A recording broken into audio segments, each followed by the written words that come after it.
If you're going to call it to the roast, you better bring it, because if you don't, you will be flushed. Brought to you by Flowing Water Plumbing and Drain. We have another rendition of Shanahan and McVay. Shanahan and McVay, McVay and Shanahan. And I'm looking forward to this one as a Rams. Who the hell? They may suit you up, Joe Shasky. They may call you to run the slot. You ready to run some routes out the slot? How's your Achilles feeling? Yeah, I'm good off of running any. That's my favorite when someone's like, I could catch a pass in an NFL game. It's like, no, you can't. No, you can't. No, you can't. Like, no, you can't. Not at all.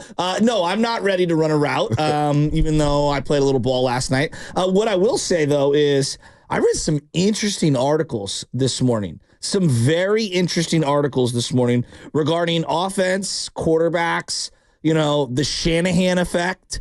It was a league-wide article about the percentage of throws at or behind the line of scrimmage. And I found it to be quite interesting. There's a lot of stuff going on in Ninerland right now. We have people breaking down offensive line film left and right, trying to identify what the problem is. We've got, safety gate, as I call it, where we have Malik Mustafa coming in for 2 series, and did he get benched? Did he not get benched regarding George Odom, even though he finished the game out there? There's a lot going on right now, and you got McVay and Shanahan as a backdrop, and I find this to be very fascinating. Yeah, it is very fascinating. So the article, you see a lot of quarterbacks. So let me guess, there's a lot more throws at the line of scrimmage. A lot of people love to play the quick game, right? The quick game is what they call it. The comeback routes, the hitches, the wide receiver screens, the bubble screens. Just get the ball out as fast as you can and give your playmakers a chance to make a play. Yeah, right now, if you're just looking at throws at or behind the line of scrimmage, 24% of the league, of all throws, are at or behind the line of scrimmage. And teams that are leading the way, for example, the New Orleans Saints, Derek Carr right now, 39% of his passes are at or behind the line of scrimmage, which makes sense when you have an Alvin Kamara and you have Kubiak, who's a Shanahan disciple, running that team. It is the highest percentage with the least amount of air yards since 2006. Now, it's a small sample. It's a couple weeks into the year. But what you're seeing is a variety of things. Patrick Mahomes is high on this list right now. 38% of his throws are at or behind the line of scrimmage. Do you know who's not at the top of the list? Brock Purdy. Do you know where Brock Purdy stands? I would say he's probably in the 20s there. Nope. Brock Purdy throws the least amount of passes right now at or behind the line of scrimmage in the NFL. 11% of his throws this year, which is a variation from years past. And, the Shanahan effect has basically, that they've kind of created what we're seeing.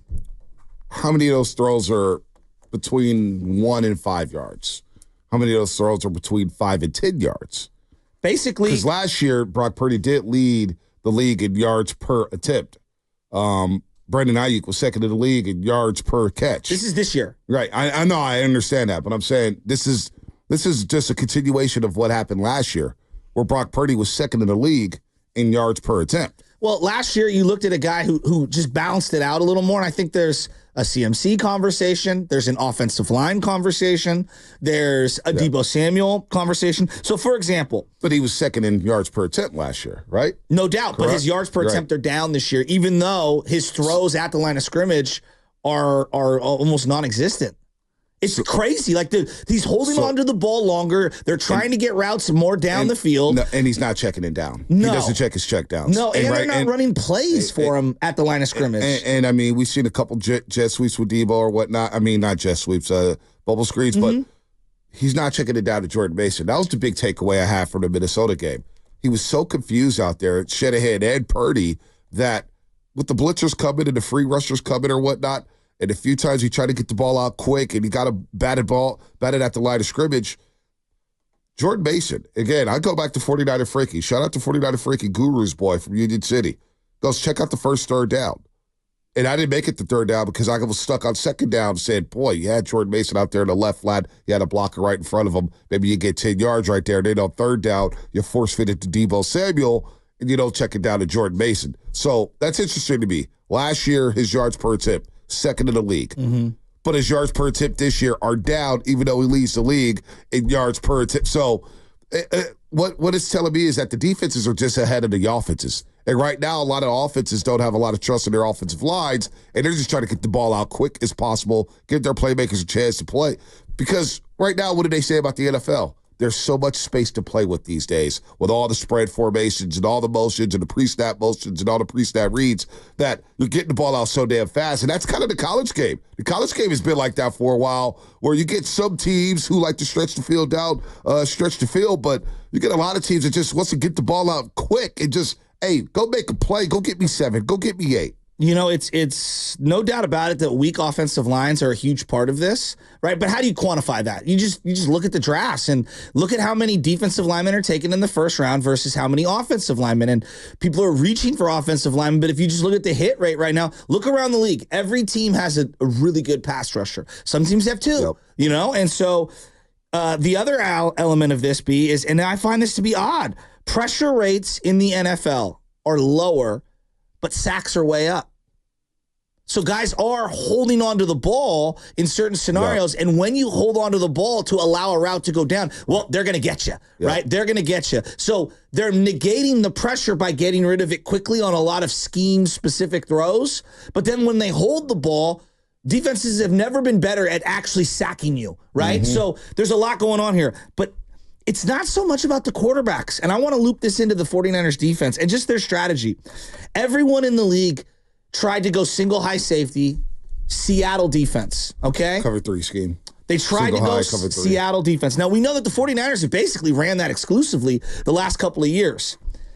But right now, the biggest trend that you're seeing and why people are throwing underneath more than ever is that almost everyone outside of the Niners is playing 2 high safeties. Now, are there a couple of times and teams that are running single high safety? Yes. But a lot of teams are dropping 2 back, and they're saying, we are not going to give up the big chunk play. We're going to force you to go on 12, 13, 14 play drives to be able to score because we think we can get a stop. If we give up the big chunk play, that flips field position and your chance of scoring dramatically increases. And I'm just thinking like, wow, the Niners' whole strategy, they want to have great corners, but they haven't invested in like a ball hawking safety. That's not what they look for. Talanoa Hufanga was a ball hawk a couple years ago with the 7, 8 picks, and he made it all-pro team.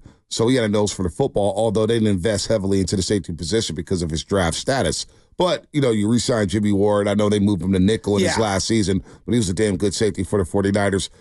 Antoine Bethea was here for a while. But look, I'm trying to think this. Pete Carroll, right? Single high safety. Gus Bradley, single high safety. How many of those D coordinators are in the league that ran that scheme? Oh, they were all over the place, but they're trying to – people are trying to show variations. Dan Quinn, but that, you know, somebody – was it Eli? It was somebody 3 years ago, maybe 2 years ago. I remember reading something, and they were saying how the cover 3 scheme, teams have figured that out already. It's kind of like the old Tampa 2, where everybody was running the Tampa 2, and all of a sudden everybody started picking apart the Tampa 2, and everybody adjusted. They went to the single high safety. Now, when you go to the single high safety and you have corners, they had Richard Sherman. They had Browder on the other side. Elite players. Elite corners, big physical guys who are 6'3", that could get their hands on you, press you, and then get back into their zones and get back into their drops. Now, you got to have the right personnel to do that. You got to have a Cam Chancellor to do that. You got to have Earl Thomas to do that. So, but there's not a lot of teams who had that personnel and not a lot of teams who are running that single high safety. That's been a little outdated. Yes. But you also have to have great pass rushers when you do run that. Now, at times, the Niners will switch it up, and you'll see some 2 high safeties. You'll see them run that at times. You see it with D'Amico. You see it with Robert Saleh at times. So you'll see variations of it, because if you stick in a single high safety all game long, you're going to get torched. If you stick in man all day long, you're going to get torched. If you stick in zone all day long, you're going to get torched. So you got to mix it up here. What I think the overall theme is, I go back to my theory, and Kirk Morrison shot this down when I was talking to him the other day, and he's going to join us tomorrow at 7:20 on the Morning Roast. But I still believe in my heart of hearts that not playing a lot in the preseason and these scrimmages that you're doing, I still think it has an effect on the first month of the season.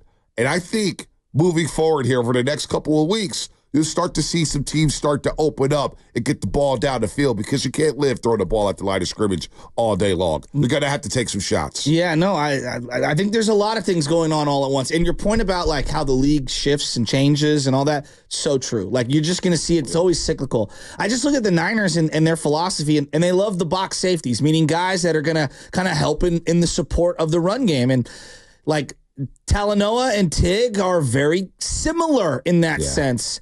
But I go back to that big chunk play, and that's why that Justin Jefferson play was such a dagger.